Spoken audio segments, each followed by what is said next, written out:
Kita dari media lokal di Garut nih pengen tahu tentang perkembangan COVID di Kabupaten Garut hari ini dan bagaimana penanganan yang dilakukan oleh Dinas Kesehatan.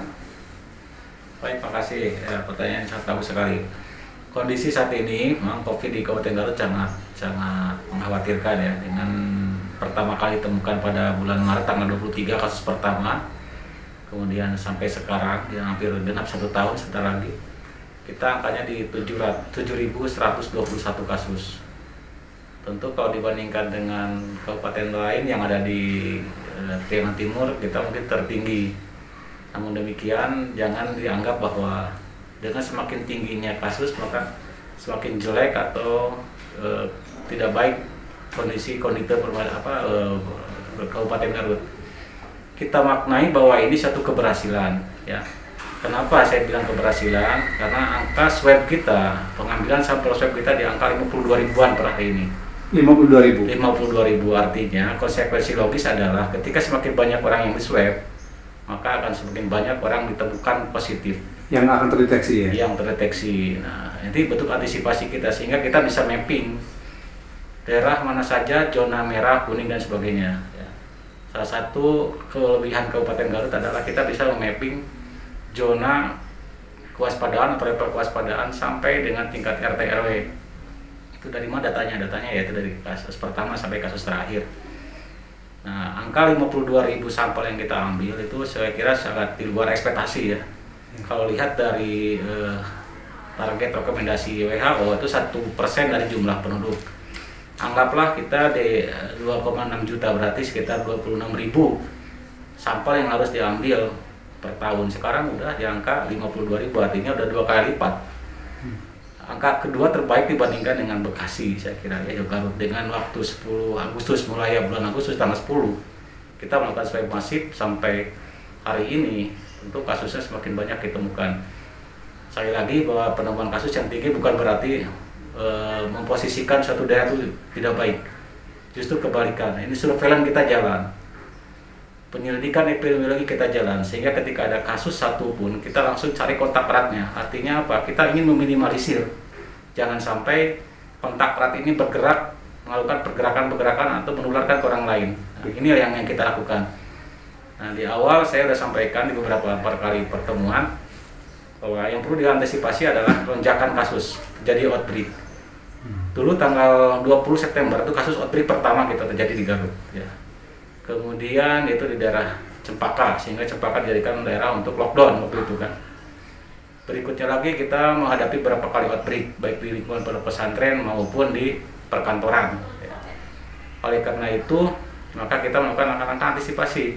Termasuk kemarin di kegiatan libur panjang itu Natal tahun baru, ini yang kami prediksi di awal. Hati-hati, saya bilang itu kan hati-hati. Angka kasus akan tinggi di bulan Januari tanggal 8 tanggal 9. Dan ini terbukti secara nasional di Indonesia dari biasanya 7.000 ujug-ujug langsung 12.000 14.000. Naiknya signifikan ya? Signifikan ya, karena apa? Ini orang dilepas di kota besar untuk mudik. Betul. Maka kita tinggal menghitung 7 sampai 14 hari kemudian ini akan terjadi outbreak. Dan betul kan ketika waktu itu tanggal 8 dan 9 jadi 14.000 kasusnya langsung di tingkat nasional. Nah, di Garut pun seperti itu. Puncaknya kita ketahui tanggal 24 Januari. Tanggal 24 Januari. 24 Januari itu akumulasi dari libur Natal, libur tahun baru. Jadi 2 kali libur itu akumulasi sehingga puncaknya di tanggal 24 Januari. Jadi minggu tanggal 10 sampai tanggal 24 Februari, arti 14 hari masa inkubasi. Disitulah Garut tertinggi, yaitu 1.248 kasus. Ini kasus yang luar biasa dibandingkan dengan bulan-bulan sebelumnya, yaitu baru di kisaran paling tinggi sebelumnya itu 729. Ya, angka ratusan ya? Iya, ratusan, di bawah 800 lah ya. Ini langsung di angka 1.280, selaras dengan yang posisi di nasional ya. Dengan lepasnya tahun baru, lepasnya orang mudik ke kampung halamannya, tinggal nunggu waktu ini terjadi outbreak. Dan betul di Garut pun sendiri terjadi itu. Artinya prediksinya tepat Pak ya? Ya, saya waktu itu memprediksi di angka kemungkinan itu di angka 1.300-an. Ya, kita punya hitungannya ya. Sehingga di tanggal 24 Januari ini akumulasi 14 hari sebelumnya di tanggal 10 dan seterusnya sampai 24 atau 14 hari atau satu kali masa inkubasi kita bisa hitung. Ternyata itu di angka 1248, berarti margin errornya 5%. Nah, wajar ada kesalahan seperti itu ya. Nah, kemudian saya kira prediksi akan landai. Ini landai di minggu-minggu berikutnya ya. Hari ini terbukti tanggal 6 Februari kemarin turun kasusnya menjadi 879 atau rata-rata 78 orang per hari dalam hitungan 10 hari. Ya, kemudian sekarang pun mulai turun. Ini saya sangat membahagiakan, kabar yang sangat bagus sekali. Hari ini saya tadi malam melakukan evaluasi, melakukan analisa data, mengolah data. Biasanya di angka 70 ke atas rata-rata per hari dalam 10 hari terakhir. Sekarang di angka 38. Turun setengahnya ya? Turun setengahnya, artinya apa? PPKM ini sangat efektif.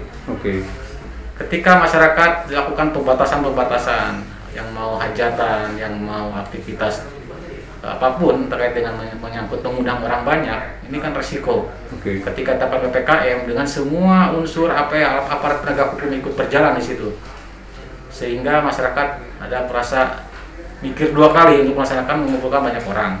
Ya, dan alhamdulillah terbukti 38 kasus untuk minggu kemarin di tanggal 20 tanggal 16 sampai tanggal 20 kemarin saya evaluasi tanggal 9 sampai 20 kemarin 9 Februari sampai 20 Februari saya evaluasi ternyata hanya sekitar 400-an kasusnya. Berarti kalau dihitung dari puncaknya tanggal 24 Januari turun di tanggal 20 Februari itu 1 bulan berikutnya drastis turun 3 kali lipat, artinya dari 1.200 menjadi 400-an. Nah inilah saya kira masyarakat perlu paham ya, bahwa pembatasan itu penting. Pembatasan itu penting, bukan berarti tentunya ini ada dua pilihan, masalah ekonomi dan masalah kesehatan. Kalau saya kutip dari salah satu guru besar saya di UI ya, bahwa kita tentu harus memilih salah satu. Kebijakan pemerintah tentu harus memilih salah satu, mana yang akan didahulukan. Kalau dua-duanya diambil berimbang, tentu ini akan salah satu korban. Ya. Kondisi saat ini kemarin sangat tepat ketika Pak Bupati melakukan pembatasan aktivitas sesuai dengan instruksi Mendagri, kemudian dibarengi dengan upaya testing sama tracingnya ya, kemudian treatmentnya. Sisi lain dengan PPKM-nya, saya kira ini yang memberikan daya ungkit terhadap penurunan kasus di Kabupaten Garut ya. Ya, itu saya kira secara sepintas. Nah, untuk lihat angka kematiannya, nah inilah. Saya kematian kita cukup tinggi. Angka nasional itu di angka 2,7-an. 2,7 juta? Ya, 2,7%. Dari total kasus yang ada 2,7%. Sementara Jawa Barat sendiri hanya 1,5%-an. Tapi Garut 3,4%. Nah, apa yang terjadi? Ini kita perlu ditelusuri, dilakukan olah data. Ternyata dengan kebijakan perintah Menteri Kesehatan ya, bulan Juli 2000 atau termasuk dalam pedoman kelima revisi 5 ya, bahwa setiap yang bergejala saja boleh di swab PCR. Dulu kita melakukan gencar-gencar swab masif, jadi tanpa melihat ini ada gejala tidak gejala. Semua yang dekat atau kontak erat dengan pasien yang positif kita ambil, mau bergejala maupun tidak bergejala kita ambil, sehingga kasusnya pun kita banyak. Tapi perlu dimaknai bahwa dengan kasus yang banyak ditemukan ini, maka dengan segala rupa antisipasi kita lakukan. Kalau sekarang ada yang positif, yang diambil swabnya adalah mereka yang bergejala, kontak erat bergejala. Sementara OTG yang kontak erat tanpa gejala, dia berkeluyuran kan. Seyogyanya ini saya mendukung, menghimbau Satgas RT RW harus diefektifkan. Artinya apa? Ketika yang tidak bergejala, sesuai dengan aturan bahwa mereka 14 hari tidak boleh kemana-mana di rumah. Ya. Tentu ini ada konsekuensi lain ketika memperlakukan seperti itu. Misalkan bagaimana untuk jaminan kehidupannya ketika dia harus tinggal di rumah. Nah, Jadutnya ya. Yang jelas, kalau misalkan yang bergejala kita ambil swabnya, ketika positif, oke kita jemput ke rumah sakit atau di tempat isolasi mandiri lah disediakan oleh pemerintah. Tapi yang tidak gejala, tolong sekali lagi harus bisa menahan diri untuk tidak keluar rumah. Artinya dia harus melakukan karantina selama 10-14 hari ke depan. Kalau ini diberlakukan, saya kira angka kasus itu akan turun. Kenapa angka kematian kita cukup tinggi?